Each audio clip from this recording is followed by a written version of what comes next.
Okay, I am back for part 2 of this video. I tried my best to figure out how to extend power flux, to extend that picture so that I could explain the fertility friend chart. It is way too complicated. We're just going to go with simple old school here. I put the chart, I printed it out for y'all. I got a pencil I'm going to point with, and that we're going to keep it simple, y'all. Basically, that's all there is to that. So, let me see. I might have to move up a little bit, try not to bump this table. And, yes, this Edgar Allan Poe quote, the raven, nevermore, nevermore. This is actually a very cool little statue that we picked up from, hubby picked up from Goodwill the very first time we ever met. Like, we had already spoken, but first time we met. I had seen it earlier that day at the Goodwill. Don't knock the Goodwill, people. They got some really cool shit in there.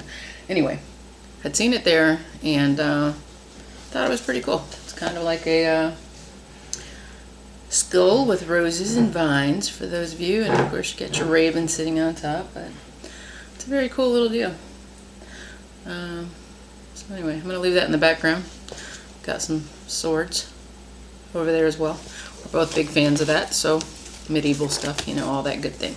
Game of Thrones coming up soon. Well, not soon enough, but anyway, moving on. Let's get to the point. So basically, earlier I was talking about many things. Cold weather, BBT charts, basal body temperature charting. So, just occurred to me, I'm gonna bring my thermometer out here, but it ain't fancy, y'all. Go to Walmart, get a basal body temperature thermometer. The difference is it has 4 digits in Fahrenheit. I don't know about the Celsius ones, but here in the US, us Fahrenheitis people, ours have 4 digits instead of your normal digital thermometer here would have 3. You need that extra number on there, trust me, because it makes a difference in your graph if you're going to follow along on stuff. So anyway, I am going to, I guess, start with the OPKs because I said I was going to take another one yesterday, which I expected to be positive. And it was not. Clutch the pearls. The nerve. Let me see if I can get it in the camera and ignore myself. Okay, so you all can see this is day 9, which these are the test lines right here on this side. These are the controls that are all the same darkness.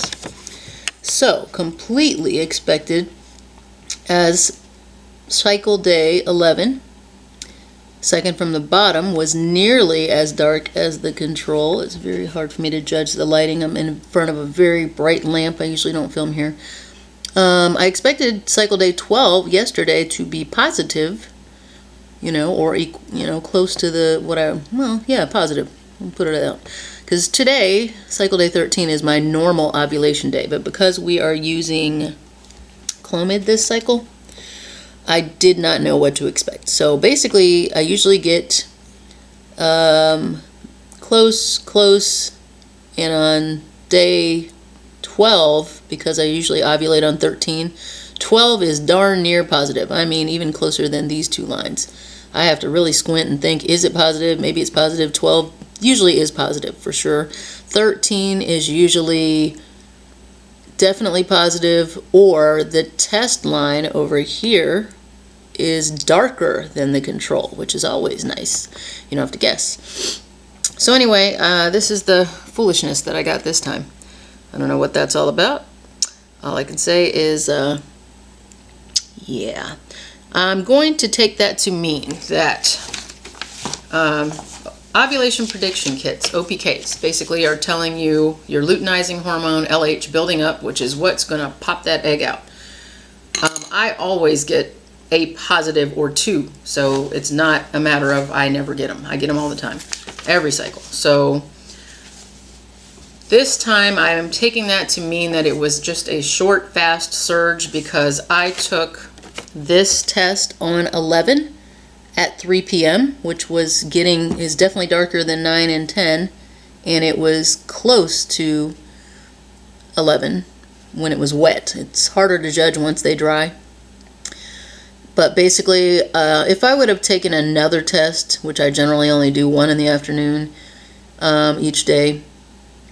If I would have taken another one, probably say this was 3 p.m. If I would have taken one probably about 8 p.m., 8 to 10 p.m., I'm pretty sure it would have been 100% positive.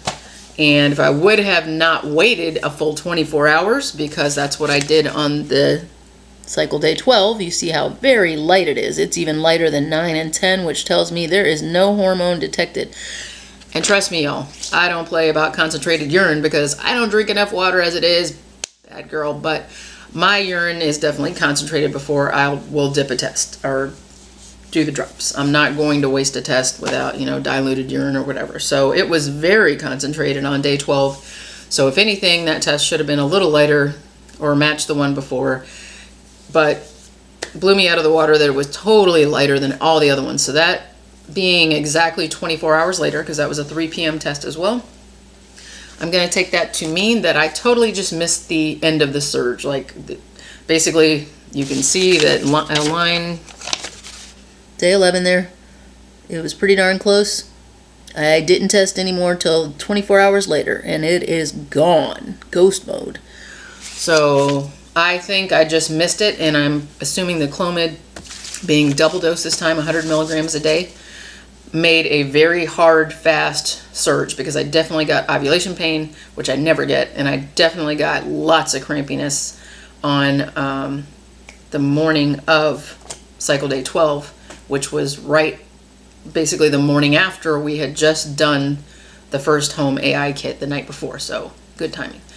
Now I'm going to show you my ovulation chart. This is my Fertility Friend chart. Let me get this thing out of the way so I can try not to move this around too much. The table's kind of shaky. Sorry, I'm peeking in from the side, y'all, because I got to be able to see what I'm pointing at. Okay, so basically, fertilityfriend.com. Here's your website up here. Check it out. It's free, very easy to make a, register, and you're good to go. This cycle started on December 19th, which is why it's giving the date up here. My chart is in Fahrenheit because I'm in the US, and that's all I know.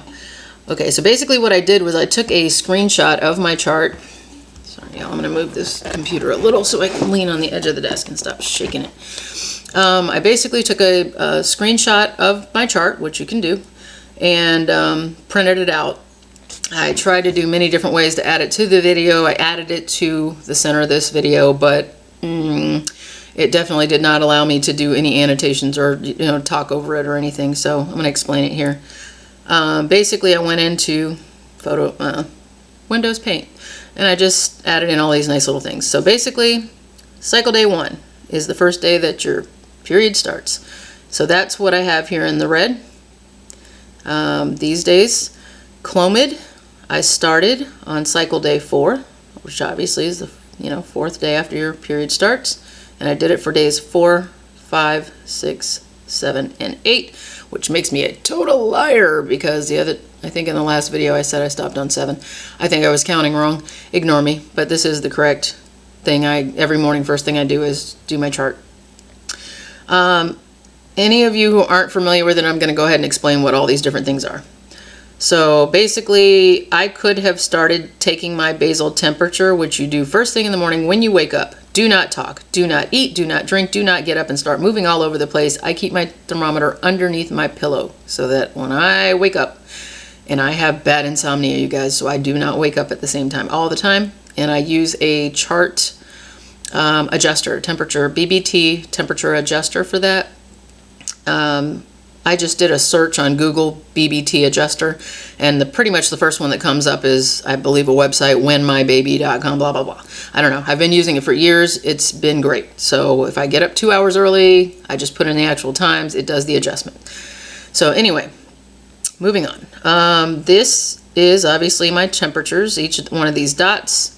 Anything that is an open dot and not a solid basically just means you wrote down some kind of information. There's many different things you can tick off in the background, information thing before it actually goes on the graph. People don't see that. It's your own personal notation area.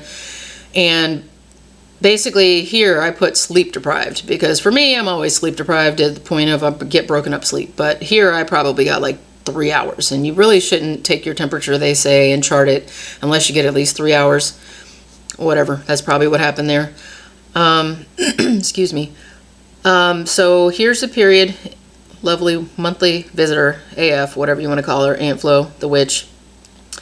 Here, I started Clomid here, so that's charted here. These things on the side. CM is your cervical mucus, basically your fluids up in there.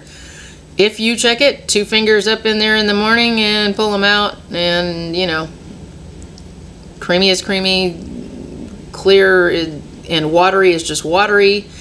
Egg white, which I never get, is the most fertile, and it literally looks like clear egg whites. Look up EWCM, egg white CM, in images, you'll find it. It stretches between your fingers big time. I don't get that. I get watery. That's the second fertile type, second best. As good as it's gonna get for me. Down here is, I cannot read from this direction, sorry. Oh, duh. Okay, notes. Basically, any little notes you write to yourself on the original form before you save, that's what these hash marks mean. It means I put some kind of notes in here, and I can tell you I have notes on all these days because on Clomid, I noted that I took a new dosage, 200 milligrams a day. And also, if anything else that's weird, you know, didn't sleep well, woke up sweating, you know, whatever you put in your notes, that's what's here. BD is when you get busy and do your baby dance, which over here you can see I for me. Normally there's X's if you just put that you did do something, yes. If you don't put you did anything, there's nothing there, you know, you didn't do anything. If you mark down and let me see, this goes for IVF or ICI, which is in what we did, the home AI, intracervical, but it's not in the cervix. And I believe it goes for any other kind of, you know, whatever, insemination. So that's what the I popped up for. And then they also have AM, PM, both. So there's different little markers that go in there. But anything in this line basically means you did something. I do not note anything at all other than what's in the fertile window, because it doesn't matter what I did over here or over here if it's outside the window to me. Down here, your OPK, ovulation prediction kits, those are those strips that I was just talking to you guys about. And you can see I didn't start until day 9 because I am extremely regular. My cycle, I am lucky. I am every 26 days, period, 26 days. Start to finish, one cycle to the next. And I always, 100% of the time, 99.9, ovulate on CD13. So for me, I don't need to start taking OPKs any earlier than usually here or here, because I know I get my positives usually around this range. Usually day 12 for sure, 13 for sure. What happened here is because of Clomid again, we didn't know for sure. They tell you anytime from 1, 2, 3, 4, 5 days after to 10 days after, way over here, you would be expected to ovulate with Clomid after your last pill. Well, because this is only my second cycle and I've never used it at this dose, I went ahead and started on CD9, and it was negative, definitely negative, as you can see on those strips I showed you. I marked down 11. That's the one that was close positive, which if I can pick my other sheet up and get coordinated here. Day 11 was the closest I got to a positive this time, and I think I just honestly missed that quick fast surge, which is fine. It doesn't bother me because I was definitely negative as all get out yesterday, and basically that's all I needed to chart as far as I'm concerned. CP is your cervical position, the height of your cervix, and whether or not it's closed or open, or even in between, medium, or if it's the texture, which is like firm, means they describe it as the tip of your nose. So if you touch the tip of your nose, what that feels like compared to, and I'm not going to touch my lips because this is my post coffee face. I actually put on a little makeup because this light is washing me out, y'all. Basically, if you touch your lip, the softness there is about the softness of a cervix or softer if you're in your fertile window. So basically here, I kind of did it intermittent. There's months I've done it all the way through, and it just gets tedious, and I wasn't really feeling like doing all that this month. So when I started, let's see here, this one is medium height, and it was open, but it's not going to show green because that's not considered a fertile thing. Here, high, soft, open. That means when you put your finger in, it's way up there, hard to reach your cervix. It's open, which I did include a picture of that in my first AI video. Basically, open to me feels like when your fingertip touches it, it's almost like you have a miniature donut in there where you can just feel that there's a little dent in the center. It's very tiny. And it takes a long time of practice to, you know, and again, look online. There's lots of sites that tell you the best way to check it and this, that, and the other. And then I had that for both days here. I had it for CD12 and again for CD13, which is still today. Well, I am very happy because anything in green on Fertility Friend means that you basically have fertile signs, and that's a good thing. You're about to be ready to go for that egg. So watery CM turned green because that's the second type of fertile CM. Here I marked I, that's where we did both of our AI kits, and remind you, we did the regular deed, we just made sure it ended up in the cup so that we could inject it with, you know, using the speculum, the light, and all this fancy stuff this time, so hubby could see, you know, talking gynecologist view, y'all. And that way he could literally just use the syringe and the catheter and put everything, all the goods, right on top of that nice open cervix. And I set like that to make sure that it had time for the swimmers to swim. Okay, so basically my positive OPK also comes up green on Fertility Friend because that's obviously a fertile sign. And then again, you're not going to get green here until you mark all three of these things. It needs to be high, it needs to be soft, it needs to be open. You do not have to chart as much or as little, you know, you can do as little as you want. Some people don't even temp. I do because I just like to confirm this. Here I've got temperatures going on that are all over, which don't mean crap until this big cave-in drop right here. That drop, as long as tomorrow goes up, sorry, my arm is shaking, 0.4, which is, sorry, this is 97.2 here, roughly. It needs to go up to here, 97.6 or higher tomorrow. Normally after I ovulate, I am up here or up here. So tomorrow I'm expecting a big old line surge to go up. I may do another video tomorrow, a very short one, because this one's going to be very long since I'm adding 3 videos together to show the difference in the chart as long as I get the confirmation of ovulation. So anyway, I marked here in blue that this is when I'm suspecting that I ovulated, which is today, which could mean anytime from last night through, it's already, technically if you've gotten that rise, your egg is already out. It's on the field, people. And then you want the swimmers to be in there within 12 to 24 hours and preferably already in there the day or 2 or 3 before so that they're waiting in the tunnel for your girl. Depending on your mucus, different, I mean, the uterus is hostile. Come on, folks. It doesn't make it easy for the boys to get there. Watch some videos. They're online. So you definitely want them up there and waiting if you can. I feel great about this because I know hubby could see that the cervix was definitely open, and we did these right after midnight. If I had counted them from when we started, it would have been here, which would have been 2 days before I think ovulation, and here, which is 1 day before. But quite honestly, this one we finished, it was like 3 something in the morning, and this one when we finished last night, but I'm talking goods are in and I'm sitting still, this was literally like 1:40 a.m. I remember because I was thinking, okay, I'm sitting here till at least 2 a.m. So basically, from my perspective, my temperature should shoot up tomorrow, confirming ovulation. And right here, we have already, if this is my ovulation day, we have already got goods in the tunnel and the boys up there waiting on this little egg. They were there a day before. And here, they are there or on their way the exact same time or day that the egg is coming to the field, which is perfect. Not going to go deep into all the craziness of swaying, gender swaying. I do gender sway, and I will say this with, I have 2 older children and I have my 6-year-old son. Obviously, hubby and I are newly married, and that's why we're trying for our own child. But I will say this, I didn't gender sway really with the first. Just happened, but if I look at when we did the deed with when he became a boy, literally I did the deed the day before, if not on the day I was expected to ovulate. With my daughter, I did gender sway for a girl, and we tried to do something a few days before I expected to ovulate, and we got a girl.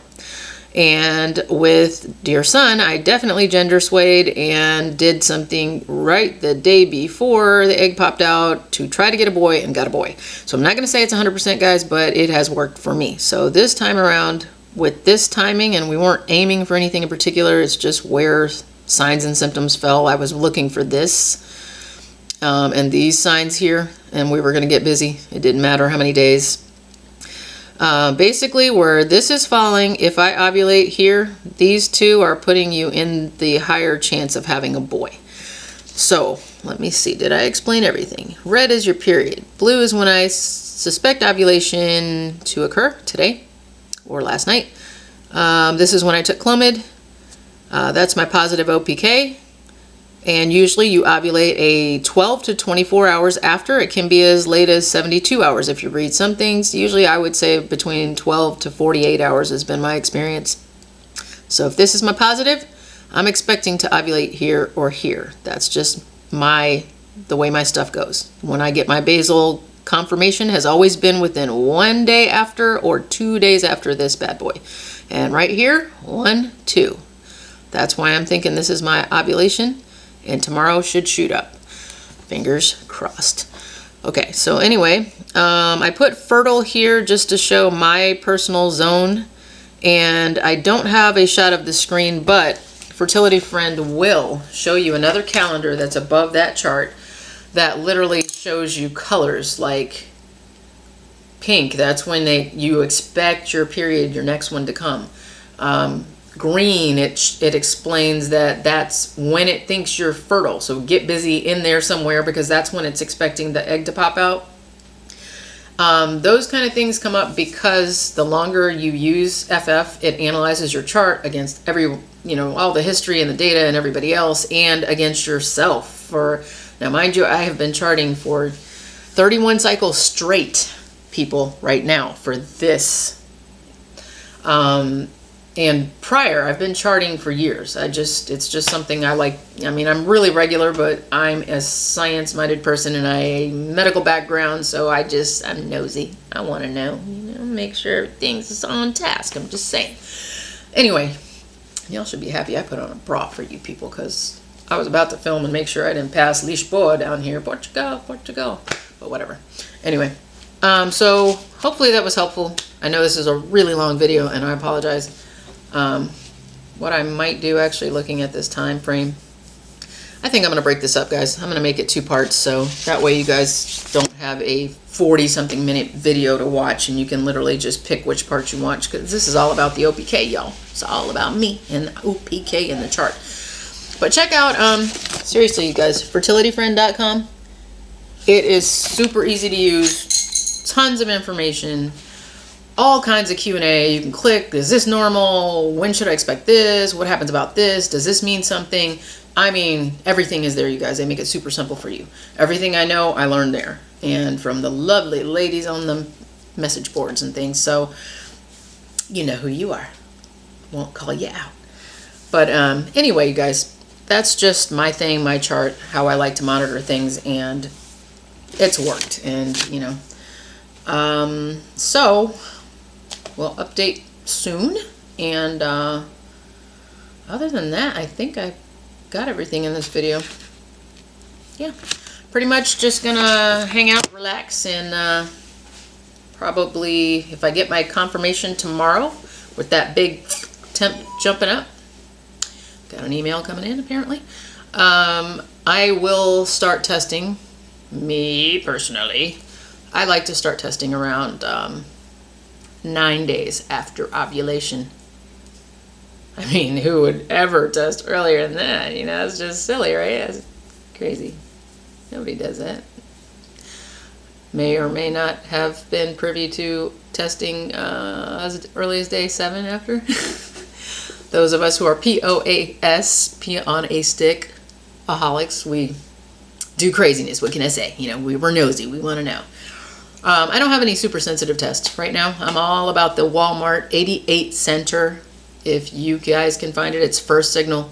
It is Walmart. It's in a little teeny box. 88 cents, you guys. And they're very good. I have been talking to the same ladies on my personal board that I like to hang out on, babyandbump.com. There's tons of information, message boards for everything. People over 40, people who've been long-term trying to conceive, people who've just started, people who have had multiple miscarriages, people who've had, you know, diabetes, who have, you know, fibroids, everything you can think of. People who have just had a baby, they need other moms to talk to.